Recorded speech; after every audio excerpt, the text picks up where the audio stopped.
look, everybody has 7 minutes. It's more than 5, it's less than 10. Find 7 minutes a day that you can invest in yourself. It accumulates and will be compounding over time. And so that was sort of where the notion started, is that everyone can find 7 minutes to invest in themselves. But as I began to research this notion of 7 minutes and this idea that the goal is to pivot, right? The goal is to pivot in a slightly new direction and bring momentum forward, to keep you moving forward. I began to really study the notion of around energy and momentum and sort of psychological momentum. And one of the things we know is that to the person that's cognitively alert, et cetera, is that we're always in motion, right? We're always thinking about something. We're moving forward, but most of us are doing it on autopilot. It's like when you get in the car and you go to the same place you've been many times, and you sort of get from point A to point B and you don't remember the journey because our cognitive, our brilliant brains just sort of save space. We know how to get there and it just becomes autopilot. We go through life that way. And so the 7-minute pivot is really this notion of helping with that neuroplasticity to help us to frame our day, our issues, our problems, our barriers in a slightly more positive direction. What if in 7 minutes you could change the course of your thinking, your next steps, your career at large? Well, this is where my guest today comes in. Dr. Cynthia Bentzen-Mercer, PhD, is a speaker, executive coach, best-selling author, and creator of the 7-minute pivot. We'll be talking about that pivot, how to do it, the value it can offer, and Cynthia's own career journey, the experiences that led to the work she does today. So if you worry sometimes that your leadership, your management approach is stagnant, or that you're maybe overlooking opportunities to innovate, to grow in your team, then this is one that's worth your time. And this is the last of our celebratory episodes for the 200th episode week here on Leading with Integrity. And it seems fitting that the topic at hand be about pivoting and career changes and running businesses and so on, since the podcast itself wouldn't exist without concepts like that, without doing those very things. If you enjoy this episode, if you find it useful, educational, entertaining, any or all of the above, please do let me know. Leave a rating, leave a review. And if you would like to get deeper into leadership, to expand your knowledge, to seek some leadership support from me or somebody else I might be able to point you towards, then please do pay a visit to the website. It's www.leadingwithintegrity.co.uk. And on there, you'll find all kinds of resources, lots of free ones, including my PDF guide to the first steps to take as a leader. There's a Leadership Heroes quiz, which is a bit of fun, but hopefully a bit educational as well. And there are links to book a workshop, sign up for the Leader Not a Boss newsletter that goes alongside this podcast every week. And of course, come and join my Integrity Leaders online community, where you'll get access to even more leadership resources and support, as well as a community of other leaders in similar places in their career journey as you. So that link, as always, is down in those show notes. And do feel free to drop me a message, reach out if you have any questions, queries, observations, or feedback that you'd rather not put in a public review. I would always love to hear from you, and I love chatting leadership with people. So yeah, drop me a message. My LinkedIn is down there as well, so you can do it quite easily, hopefully.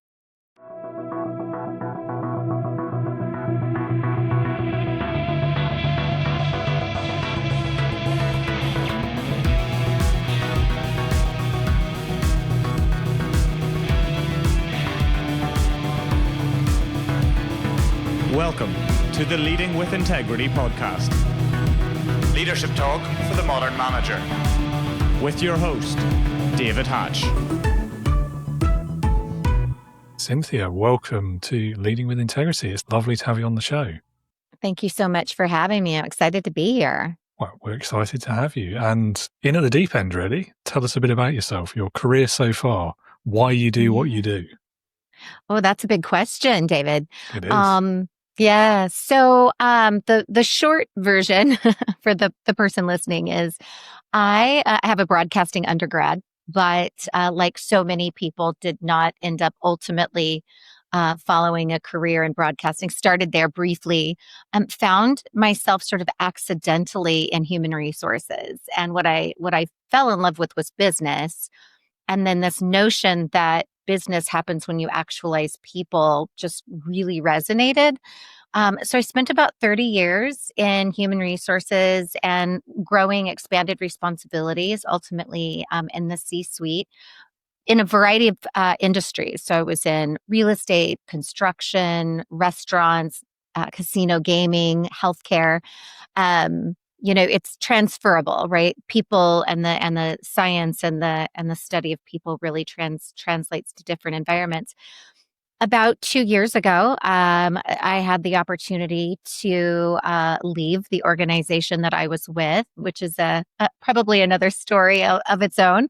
But at that moment, I was really at a crossroads. I could go back into uh, the C-suite in human resources and related kinds of functions, or I could do what I had thought that I would do a few years from now, which is coaching, consulting, and writing. And given the opportunity and the fact that I had already started down that path, I had my first book in print.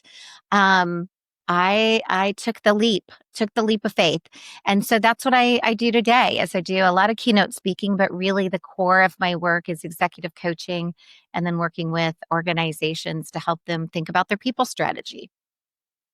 Okay, quite an unusual career journey. How do you accidentally get into HR? I'd love to hear that story. Yeah. Nobody's ever asked me that. Well, so the truth is that I was looking for a job in broadcasting, but I was a very very small fish in a very big pond, as they say, and the opportunities were 3 a.m. making minimum wage and things of that nature, which did not really sound all that appealing. And so I thought, well, I have to get a job to pay the bills. And I ended up working in an organization as I was really a secretary or an executive assistant. They called me something much fancier. I had a great boss, a woman by the name of Nancy Mankin, that really took me under her wing. And I worked in property management, in commercial property management under her tutelage for a couple of years. And a position came open in the organization's training and development, sort of their learning um, area within human resources. And they were specifically looking for somebody with real estate background. At that point, I'd gotten my real estate license, with a strong communication experience. And my undergrad was broadcast communications. And I thought, it's like this was created for me. So applied, and my very first sort of entry into human resources was in learning and development. And fell in love with that. But I think the precursor was I fell in love with business first. So I really always had that as a foundation and brought business as a foundation to all of my HR experience. I used to say, or still say, I'm a business person first and HR person by choice. And then once I was in, it just was, the ball kept rolling forward. Interesting. Yeah, fair enough. And so whenever I have anyone with an HR background on, I always ask them this slightly cheeky question of, Yeah. what's like your weirdest, craziest story from HR? We've had some interesting Oh, ones. So, no pressure, but yeah. Yeah. I got to see if I can outdo the last person, right? Boy, so many. The one that immediately comes to my mind, and it's been couple decades ago, is one of the organizations I worked for also had residential housing, so apartment complexes. And we actually had a adult filming happening in one of the apartments. And so there were visitors frequenting this particular apartment, and there was a underground media that was happening in the adult film space. So I'm not sure how far we can go on your podcast, but I think the person listening can fill in the blanks. So yes, that was quite an experience. Oh, and I should add that there were employees involved in said adult filmmaking. So that's where HR became involved. But Oof. yeah, that was sounds unique. like a lot of paperwork. It was a lot, a lot of stuff. Yes. Yeah, interesting. I think you might have topped the list there. I think you've toppled the previous winner, which was a boss deciding that a strip club was an appropriate venue for a Christmas do. Oh, so yeah, I think those two you've stories could merge. Yeah, they could, couldn't they? It's weird how there's a common theme there, isn't there? But I'm not sure what that says about workplaces and bosses. Exactly. Yeah, amazing. And so tell us a bit more about your writing as well. Do you say you've got one book out already? Are you working on another one? Is there? I do. Fill the blanks in. I do. So my first book with my co-author, Kimberly Rath, came out in 2024, and it's entitled Now Near Next. And that book is really focused on ambitious, professional, overextended women. We studied women around the globe, 4 countries, 5 race ethnicities, 25-year age span, multi-industry. And what we found in our study of ambitious professional women, really regardless of position in life and cultural background, et cetera, is they shared a commonality of at some point in their 3 or 4 decades of career experience, they became restless. And that feeling of stuck or stagnant or just, I have more to give. And what we found is that the common denominator was this notion of not feeling self-actualized and not having been intentional in their career growth. Women are so often conditioned to put your head down, work hard, and wait to get tapped.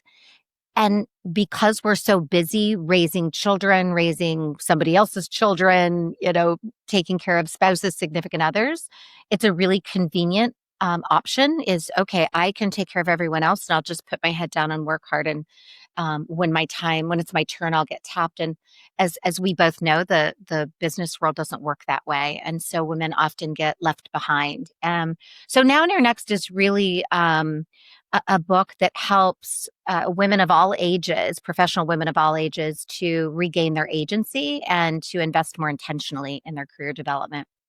And that led me really to the flip side, which is human capital investment strategy. And that book is coming out February 3rd of 26. So it's at the printers as we speak. Which is what I was recognizing is that organizations really need to think differently about their people strategy. We invest so deeply in our financial capital. We carefully manage our funds, our investments, et cetera. But we somewhat treat our people assets as labor costs and burden. And there's a huge missed opportunity, especially with the emergence of AI and machine learning, et cetera, is getting the people portion correct looks different today and will look different over the next, several decades than it did in the industrial era. And yet we still use a lot of the filters, age, years of experience, et cetera, to choose the right person. And so human capital investment strategy is really for the leader that's listening that says, how do you future ready your organization by getting the absolute right human capital in the right place and then strategically investing in that with the same rigor and intent that you would your financial capital. And so for me, it was sort of this opportunity to address both sides of the proverbial coin. Yeah, I mean, it's a great concept around, I think I'm biased, but I think that's one of the biggest issues in the workplace, in the modern company, is undervaluing the people. Yeah. And the whole, like your first book and all that research into like the ambitious women side of it as well. I mean, first of all, how long did that research take as well? It feels like that's like almost a lifetime's work there. Yes. Well, some sort of, because I would say, sort of, because I would say that my thought partner and I bring our own lived experience, right? So that's Uh-huh. where the lifetime of work comes in. There was so much. She really came up on the consulting side, owns her own business, um, and had a really unique experience working with major organizations around the world. I really grew up my career on the corporate side, multiple industries, but on the inside. And so, but both of us lived through busy careers, working moms, trying to balance all the things. And so that coupled then with studying women, interestingly, we spent about 6 months, which is less than people would think.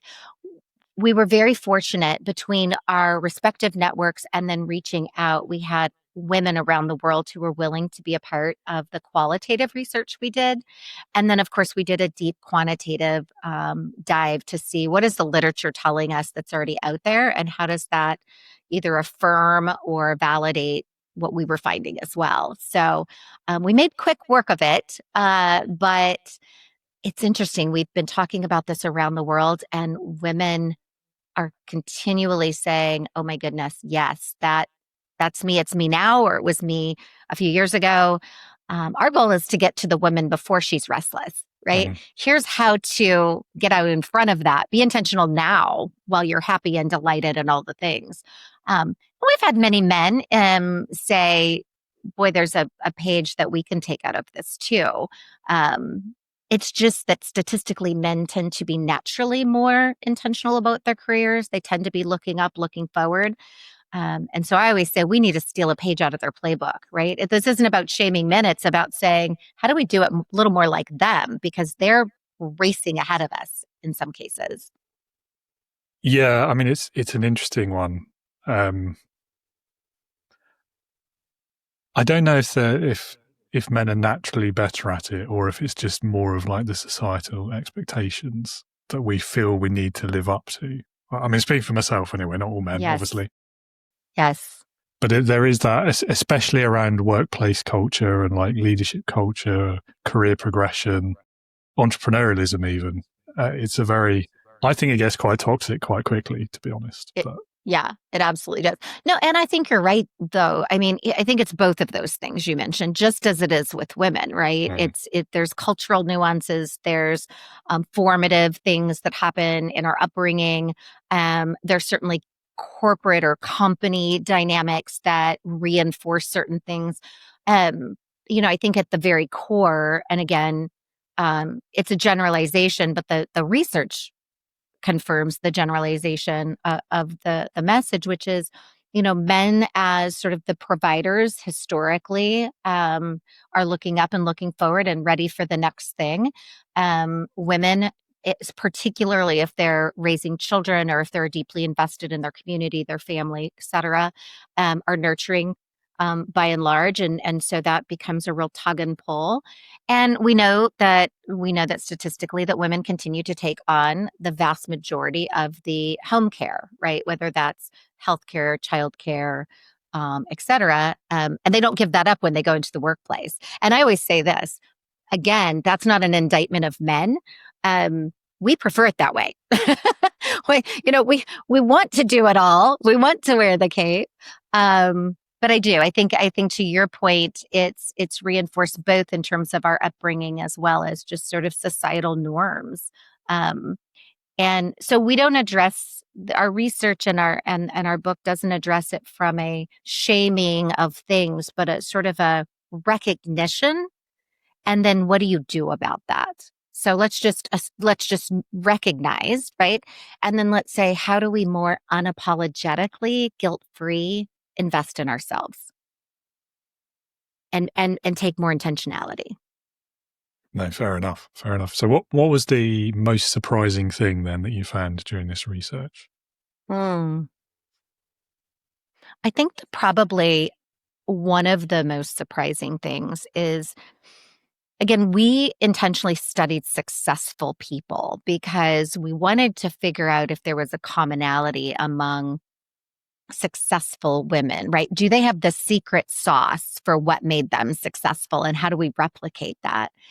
And interestingly, what we found is among these qualitative study of these successful women is, again, this lack of intentionality. So they would suggest that their success was right place, right time, great boss, serendipity, right? The stars aligned.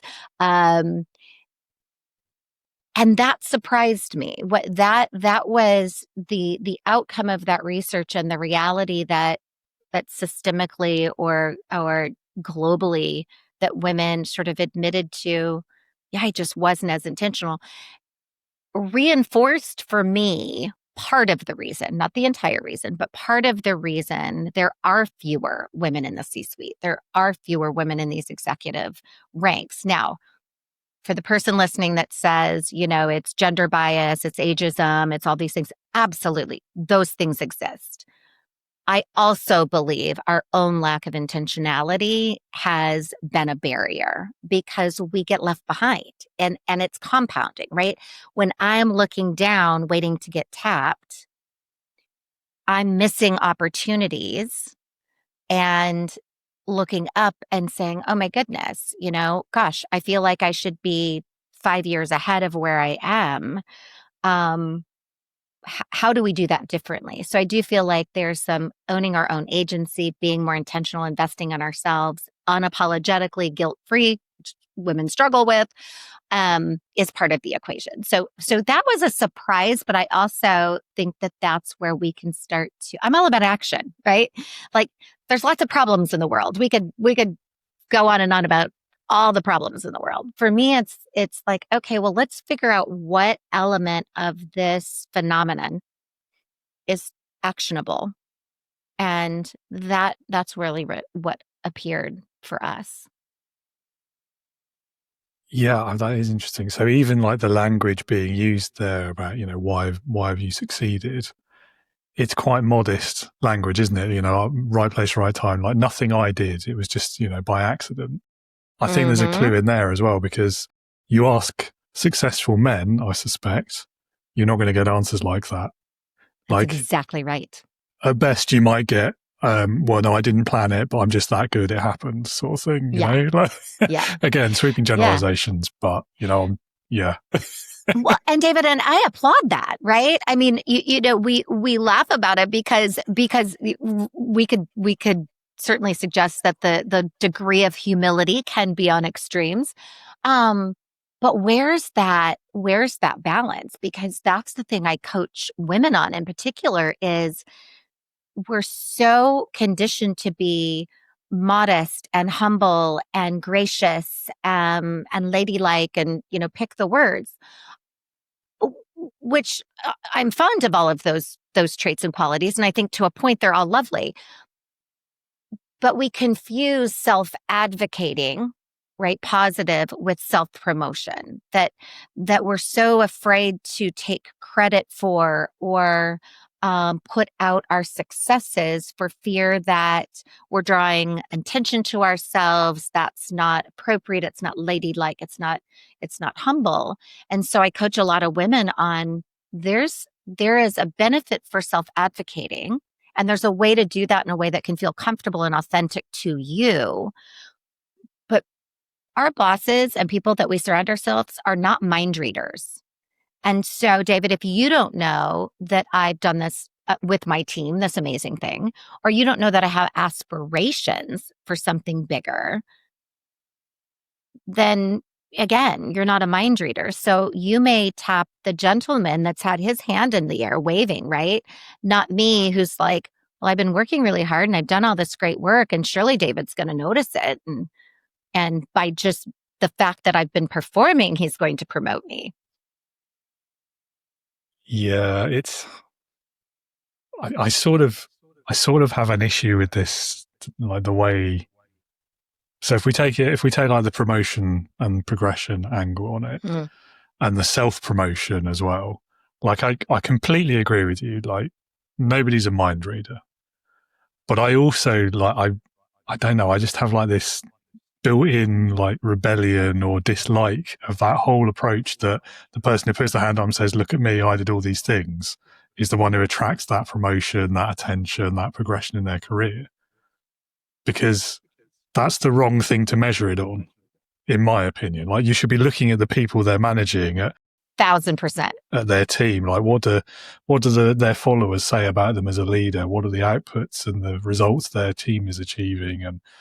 And yeah, I'm sure like the really reasonable and professional like executive is going to look into those things anyway, but that's not always been the case in my experience. No, and you're absolutely right. And that's really the through line of human capital investment strategy is to speak to that leader that's listening, that we see what's right in front of us, right? We see the person that's eager, that is voicing their interest and their aspirations and so on. And sometimes then we just assume that, well, if the other people aren't raising their hand or bragging or whatever you want to call it, that they're not driven, they're not ambitious. What human capital investment strategy suggests is, first of all, you should be asking those questions, right? You should be having those career conversations. I should be sitting down with the quiet person as well as the other person that is making everything known, and talking about, what are your aspirations? What do you need from me to help you get there? What does that look like for you? First of all, we should not be making assumptions. And secondly, to your point, just because someone is good at sales does not necessarily mean they are going to be the best sales leader, right? Whether they're raising their hand or not. So again, human capital investment strategy says, let's look at the core natural talents, that which is more than non-teachable characteristics, versus the skill and knowledge, which is right in front of us, or purely interest. Somebody's interest doesn't necessarily correlate to where they're best aligned from a talent perspective. There's a lot of things I wish, I would like to do, but I don't have the voice to go, become an amazing singer. So I'm doing this instead. Yeah, no, I know what you mean. It's, I don't know, I feel like that's one of, if not the most important thing a leader can do, though, is that build that environment for people to develop and succeed and step beyond where they were when you met them. And yet, it's still, I think, far too rare that you'll find leaders who are willing to do that. And even if they are willing, are actually able to do it effectively. Yeah, absolutely. Well, we continue to rely on non-predictive criteria, right?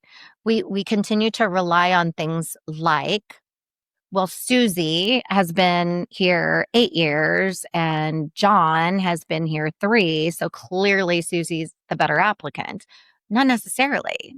John may have such amazing natural gifts and talents that he can run circles around Susie, or vice versa. But we tend to rely on what's easy and convenient, which is all of these very non-predictive kinds of things. I want, if I have a position that requires extreme creativity and conceptualization and ability to be strategic, that's the natural gifts and talents I want to seek and find and develop, right? I'll teach the skill and knowledge piece if necessary. But so often, again, we're like, well, they can do this thing and they have this skill and knowledge. And so therefore they must be the right person. And it's lazy if you think about it from a leadership perspective. We do a lot of lazy things, which is what's easy and most apparent rather than digging a bit deeper. 100%. I think one thing that always sticks in my mind on this is like one of the first interviews I ever did when I first started the podcast, and we were talking about this, like the years of experience loophole, if you like, or shortcut, I suppose would be a better word for it. And this guest at the time, he said something that's always stuck with me, which is, just because, was it Susie or John, one or the other, has been doing this for 8 years, doesn't mean that over that 8 years they've got any better or that any of that experience is useful. They might have been doing the same 1 year and just done it That's 8 right. times without any learning progression. They've just been doing the same thing wrong the same number Yes, of times for the same number of years. And it's like, it's a fallacy equating that experience in inverted that's right. commas to That's actually all. like job effectiveness. Yeah, Whereas the other one, John or Susie, whichever one around it was, I've forgotten, if they're just willing to learn, but they've only been doing it for 2 years, they're probably going to be way better straight away than the one who's been doing it absolutely. badly for 8 years. And it's, That's yeah. so true. So true. And to get a little geeky for a moment, the data, there's predictive validity studies which look at all of these common assessments that we use for selection and promotion. And years of experience, for example, is like point 0.2. We want something that's point 0.5 or higher if we're really going to roll the dice. Point 0.2. I mean, so we're making these massive decisions, and one of the things that I think we forget as leaders is it's not only bad for the organization when you make the wrong hiring decision, right? Or the selection or promotion, what have you. Think of the disruption for the person when they are brought into a role that they're really not best suited for, or promoted into a role that is beyond their true natural gifts and talents. We've now really disrupted potentially a family as well. So the most just thing we can do is to get it right. Yeah, and I mean, the mental health aspects of that aren't to be overlooked either, because that can be seriously damaging to like confidence and sense of self and all Mm, sorts of things. Yeah, you're right. It's something that hiring managers don't take seriously enough, I think. correct. Yeah, Correct. yeah. Right. Well, we're nearly half an hour in, and we've barely touched any of the planned topics, which is the sign of a good conversation, I think. That's right. This has Um, been great. yeah. So tell us about the 7-minute pivot. Then, what does that mean, and how did you hit upon this concept? When Kimberly and I journeyed with Now Near Next, one of the things that when we talk about this intentionality, and by the way, the 7-minute pivot is an amazing practice that's gender agnostic, but to give you the foundation of where it sort of started, um, when we started thinking about this notion of intentionality and women in particular feeling sort of guilty or not having the time to invest in themselves, we came up with this idea like, look, everybody has 7 minutes. It's more than 5, it's less than 10. Find 7 minutes a day that you can invest in yourself. It accumulates and will be compounding over time. And so that was sort of where the notion started, is that everyone can find 7 minutes to invest in themselves.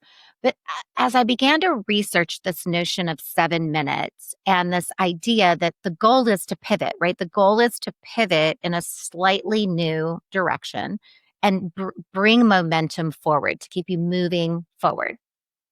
I began to really study the notion of around energy and momentum and sort of psychological momentum. And one of the things we know is that to the person that's cognitively alert, et cetera, is that we're always in motion, right? We're always thinking about something. We're moving forward, but most of us are doing it on autopilot.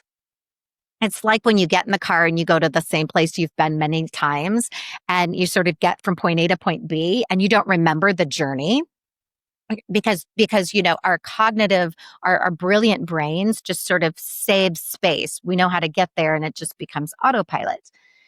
We go through life that way. And so the 7-minute pivot is really this notion of helping with that neuroplasticity to help us to frame our day, our issues, our problems, our barriers in a slightly more positive direction. And so here's the practice. You set an alarm. Now, you can do this any time of the day. I personally find morning is great, so it sets the tone for the day. But you do this when you can find your 7 minutes. So distraction free, turn off your bells and whistles, 7-minute timer. And what we know about the 7-minute timer is for the person that tends to drone on about things, it sort of gives you a hard stop, right? Okay, we're going to be done with this in 7 minutes. And for the person that's more like me, that doesn't like to sit in the mess of life, I just am like more of an optimistic, person. It requires me to sit for 7 minutes and go introspective and deal with whatever it is.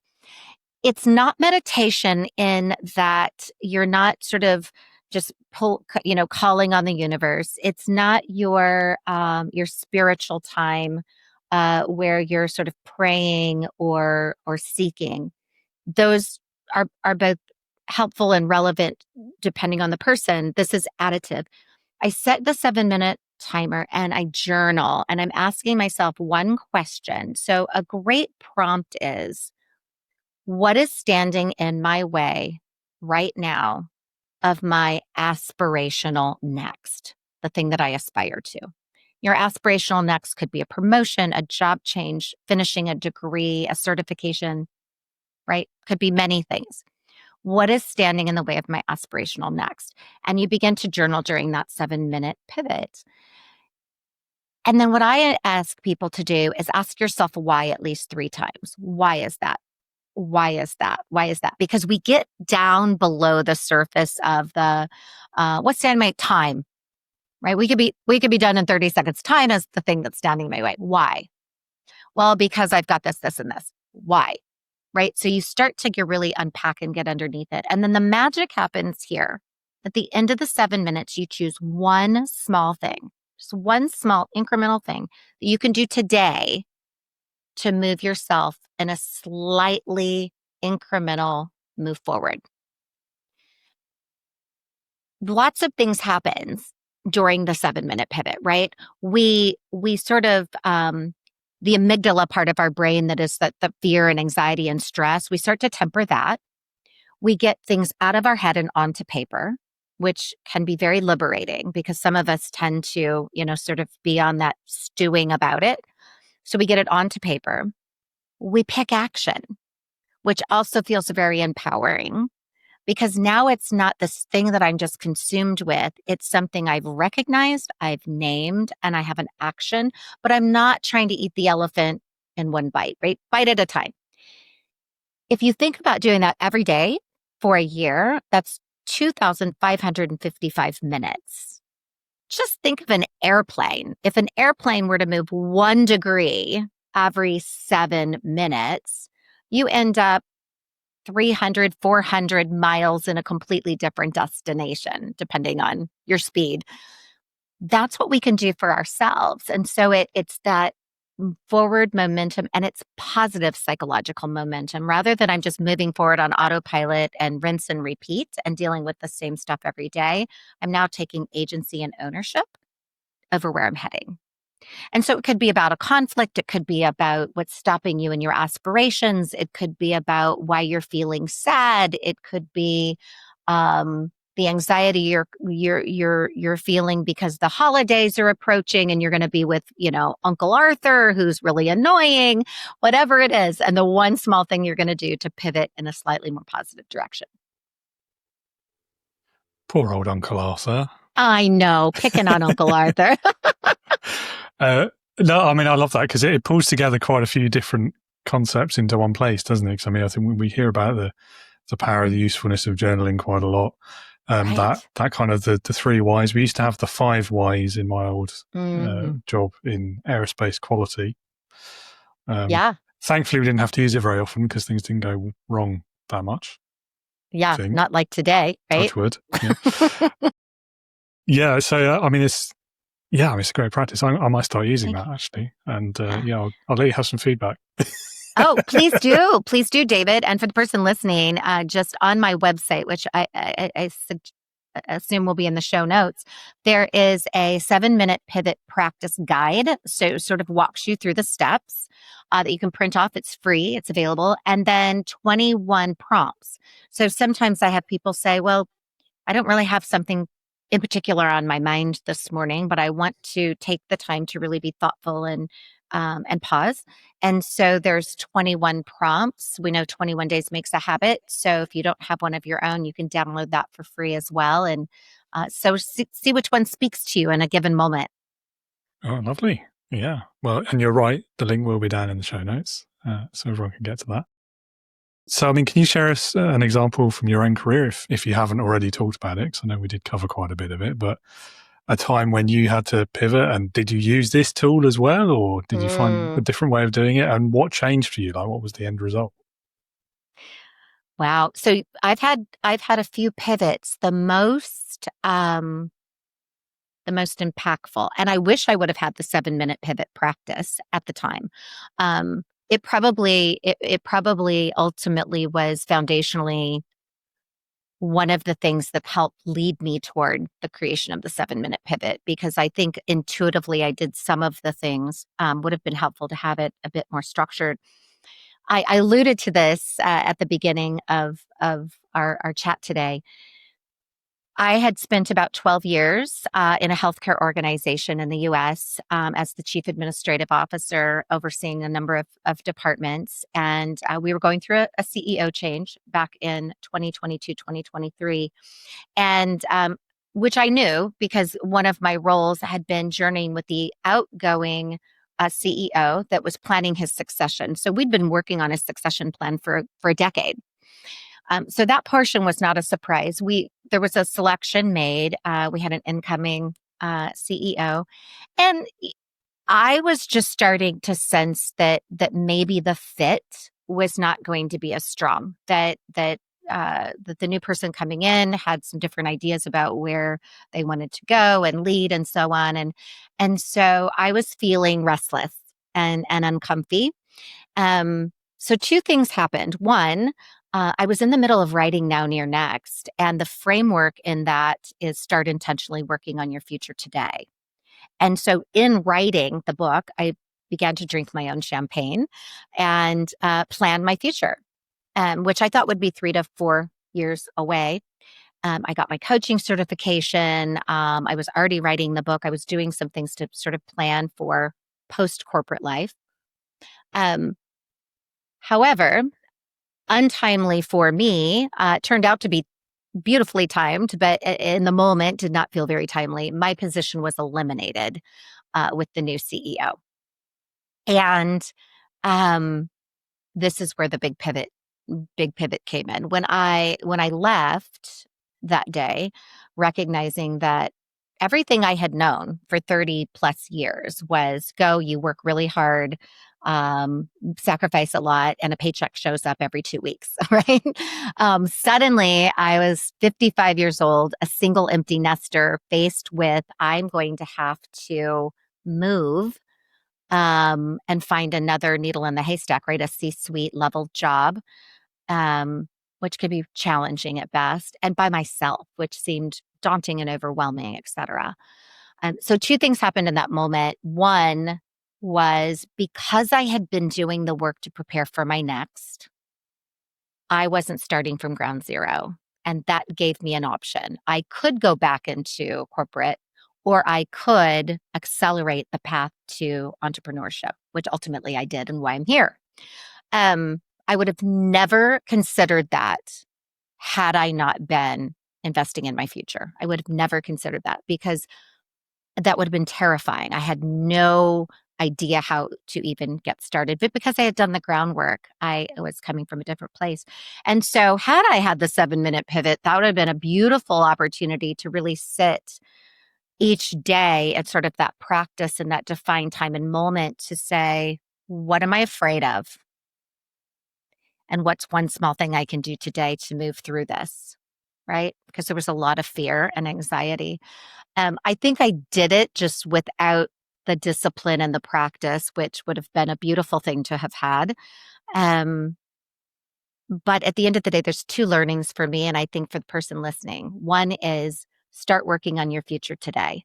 Do your day job with excellence. Don't take your eye off the ball, but identify your aspirational next and start making baby steps to work on it today. And you can use the 7-minute pivot as the practice to get there. What is my aspirational next? And what is one thing I can do today to move slightly forward in that direction? That gives you options when life gets messy. Yeah, I'm reminded of the cliche about those who fail to plan. Right. Yeah. Yeah. Well, I mean, I'm glad it worked out for you as well, and that we're able to Thank have you. this conversation. And I Yeah, mean, me who too. knows where you'd be otherwise? That's right. That's right. Rinse and repeat. Yeah. Yes, I couldn't be happier. Good. I'm pleased to hear that. And I mean, we've talked about this a little bit already, I think, in the context of hiring practices, haven't we? But perhaps you could expand on it and talk a bit more about some of the lines, the common limits, if you like, that leaders put on things that maybe they don't realize they're doing it, that hold their teams back in terms of things like innovation or inclusion. We've talked about a little bit, growth of organizations, getting the right people in, all of these kinds of things.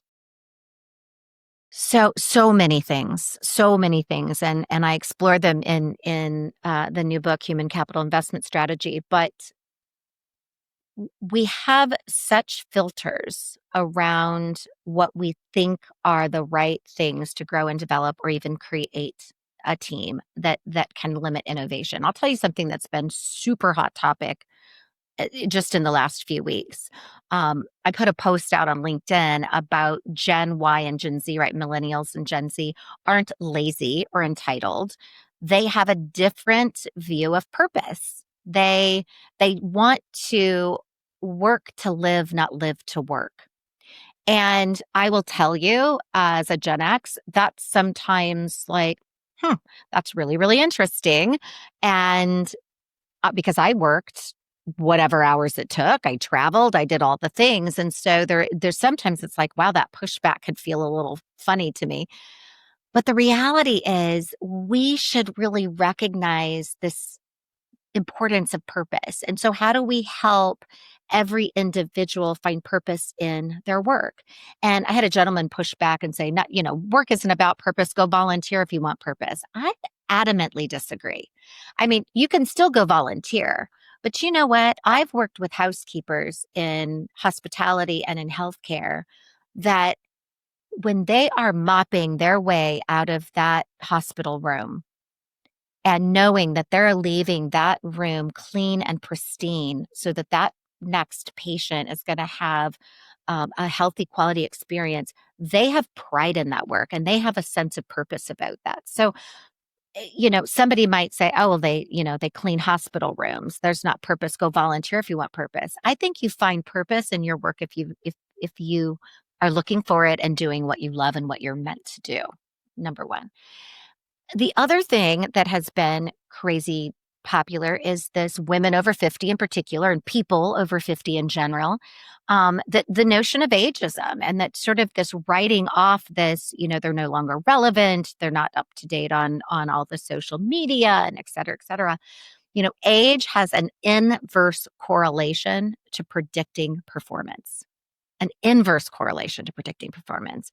So one small thing, David, that I think about is when we're building teams, not just gender diversity and racial and ethnic diversity, which we know and study after study proves, but there's also good research and data even about sort of the multi-generation diversity of teams, the wisdom from the boomer generation and others that are still active. And, kind of some of us are just hitting our stride, by the way. I'm just getting started, so don't write me off yet.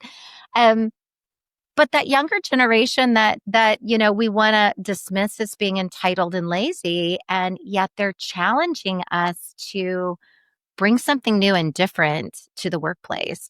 So for me, the message to leaders is to dig deeper than the artificial where somebody worked, how long they've been there, what titles they've held, where did they graduate from, what is their GPA, right?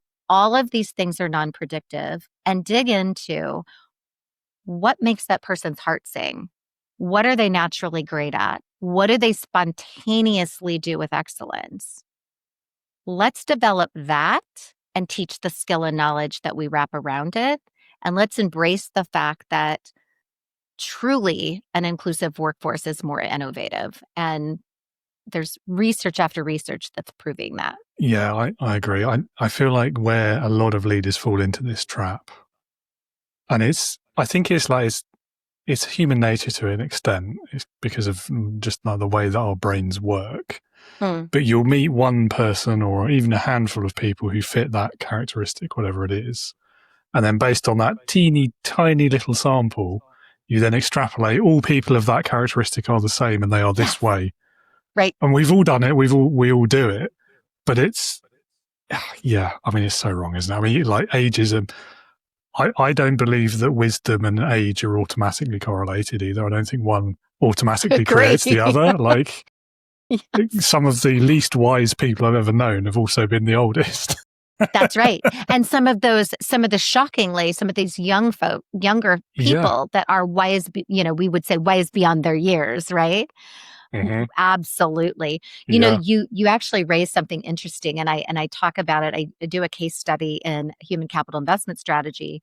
I interviewed a gentleman that was one of the executive leaders at Sony, and he talked about PlayStation, and he talked about years ago, all of the gaming programmers, right? For the gaming, they were all white or Asian young men. That's who was creating all the games. And so you would get all of the shoot 'em up, killer, war, what have you, kinds of games they were designing games for what they would like, which makes sense. They had a referral program. Well, guess who the young white and Asian men referred?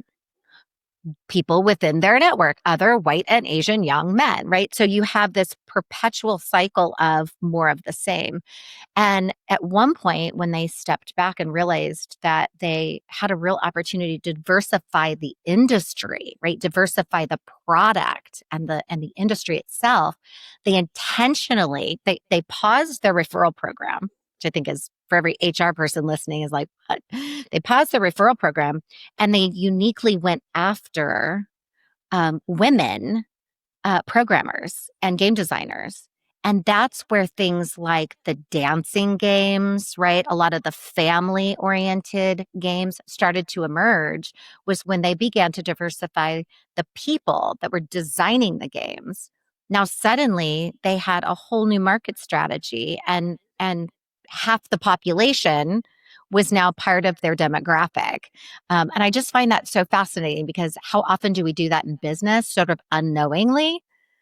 Perpetuating that same cycle and not pausing and saying, we're getting the same thing because we're doing the same thing. Yeah, I mean, it's another great example because I'm trying to think of another one, I guess like entertainment, that whole industry as a rule, but there's not many industries where if you have that problem, it's immediately visible in what you produce. That's right.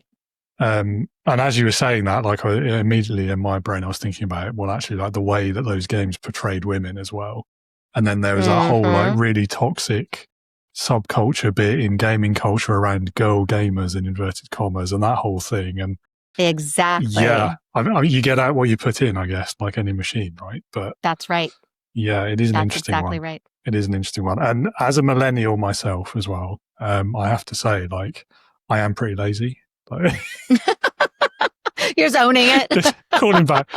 Like, I've had periods in my career where I've worked as if I was a boomer. Like, I would do ridiculous hours. You go in, you get your head down, and you go until it's done. And I think partly for me, at least, I can't speak for my entire generation. That's why now I actively resist that because I know how like horrible it is and damaging it can be to all sorts of things. Health and mental health being top of the list, I guess. Diet, even, like, because you eat fast rubbish. Like, that's exactly right. And don't have time to exercise. And, with sitting is the new smoking, right? It's the new epidemic Indeed. is sitting. Yeah. Yeah. So, yeah, I don't know. I think putting people in boxes based on anything, I mean, generations or, I don't know, gender, race, any of these things, I just don't think it's productive, to be honest. I get why people do it, but it's convenient. Again, we can be lazy leaders at times, right? It's a truly lazy path to just say, well, lump everybody, and then it just sort of makes it easier. We're naturally wired to make sense of things. And one of the ways we try to make sense of things is to categorize, but we can do a lot of damage in the categorization. And there's a lot of opportunity costs, right? We're leaving so much on the table. So not only does it impact others indirectly or directly, it impacts us as well. I think the big irony of it as well for leaders, like, so if you think about you ask most people, like, what's been their best experience of leadership, of being led, of a leader they've encountered, the answer is it's normally variations on a theme of they treated me like an individual, like they listened to my personal opinions, they spoke to me as a person, they didn't just treat us as a category or whatever. And so by doing all of these things, like all of the results we've talked about are going to be happening anyway, but also it's just bad leadership. Like it's exactly. Just stop exactly. it. Just stop it. Exactly. We'd have nothing to talk about. Yeah. Well, there is that. Yeah. They're keeping us in business. Isn't that right, I David? suppose that's true. I'd happily be out of business if that's the case, though. Same. Absolutely. Yeah. So I'm slightly conscious of time because I know you have something else to get to in like 2 minutes. Can we do one more question? Because it's the one everyone has to answer. Yes. So it is leadership heroes. Leadership heroes. So if you had to pick one person, but it could be literally anyone you can think of. So they could be alive or dead, past or present, real or fictitious, if you like, but someone who, in your opinion, would perfectly embody leadership. So who would that be for you and why? So I'm going to choose somebody that is a real person and was a real part of my life. And it was my first corporate leader, Nancy Mankin. And by the way, Nancy, if you're listening, I would love to reconnect. She's in my book. I talk about her all the time. I've lost track of her because this was, oh my goodness, 25 at least years ago. And why every person should have a Nancy in their life. And if you're blessed to have them as the first experience, it will set the tone for the rest of your career. I mean, I spent the rest of my career and continue to try to model the things that she modeled for me. And the biggest thing that Nancy modeled for me was inclusion, in terms of my inclusion. And what I mean by that is I was, again, I think they called me an assistant property manager, assistant asset manager. I was really Nancy's assistant, secretary, administrative assistant. But she included me in everything, or at least more things than she had to. I was invited to meetings that I said, and I was fresh out of college with a broadcasting degree. I didn't have much to add. But what I learned watching her, how she dressed, how she presented herself, how she dealt with conflict, how she could engage people, it was a masterclass in leadership. And I had a front row seat. And from that experience, really, for me, was every single human being has something to add to the conversation. Now, you can't have everybody and everything. I appreciate that. But how can you allow people in so that they can see, witness, explore, learn, and grow, and not be so caught up in job titles and those kinds of things? And so, she is, in my opinion, one of the best leaders ever, and I am forever blessed that she was my very first corporate boss. Love that. Yeah, a great case of leading by example as well, by the sounds of it. So I had a similar, like the first leader I really worked for, in fact, it was the boss of my boss at the time, set a wildly great example for leadership. And I only worked for that place for like 2 months, I think. I was a temp and everything. I've talked about it before. But did you find, like I did, that in a lot of ways that was a double-edged sword because you'd been spoiled in that first one and none of the ones you had afterwards quite measured up? Yes. I did have 2 back-to-back amazing leaders. And by the way, they both happen to be women, just for what that's worth. I don't think that says anything other than I had good fortune. But I had 2 back-to-back that were fantastic. And yes, from that point on, it's sort of like, wow, Not everybody does it that way. That was sort of an eye-opening experience. But David, don't you think you also learn from the what not to do's? Oh, absolutely. Yeah. But as a worker in an organization, though, it's not so much fun, is it? Like, yeah, no, it is not. It is not. Yeah, we can look back on it. Yeah, I mean, it's fair to say most of what I know about leadership, well, maybe not for the last 3 or 4 years because of the podcast and the work I've been doing. But when I started my business, 99% of what I knew about leadership, I'd learned from seeing it done the wrong way and learning how not to do it. And I wonder how common that is. Probably more common than I want to admit. But sadly, I think you're right. Yeah, I think you're right. Yeah. Well, Cynthia, I don't want to be selfish and steal any more of your time. I know you have other people to go and talk to.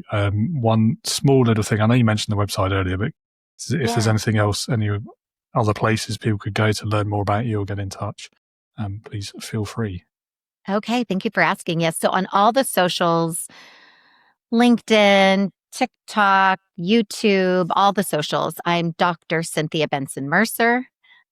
Just all run together, no hyphen.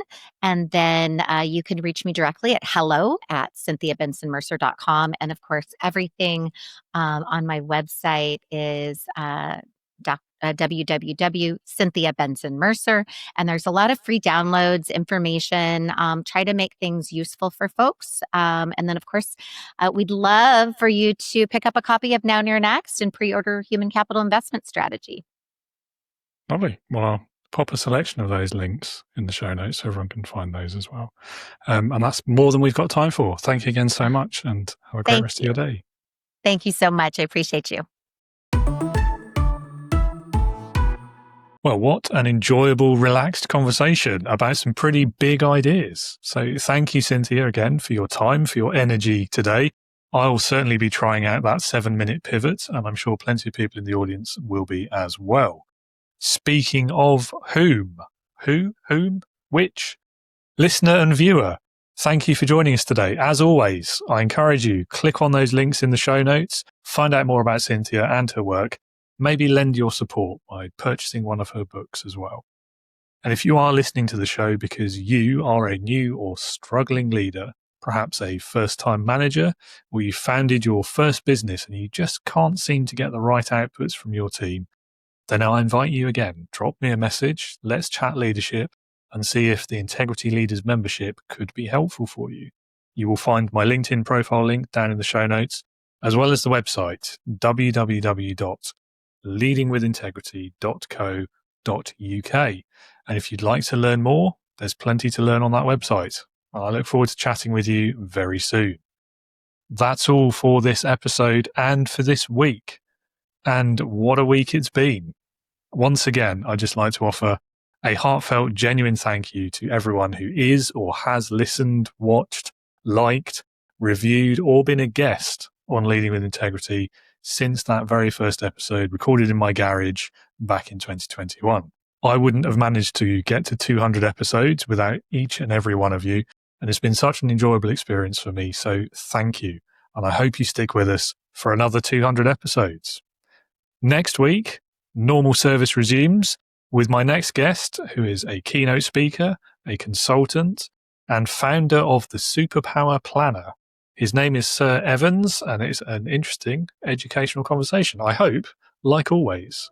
So don't miss out on that one. And until then, you know what I'm going to say. Bye now, I hope. Be a leader, not a boss.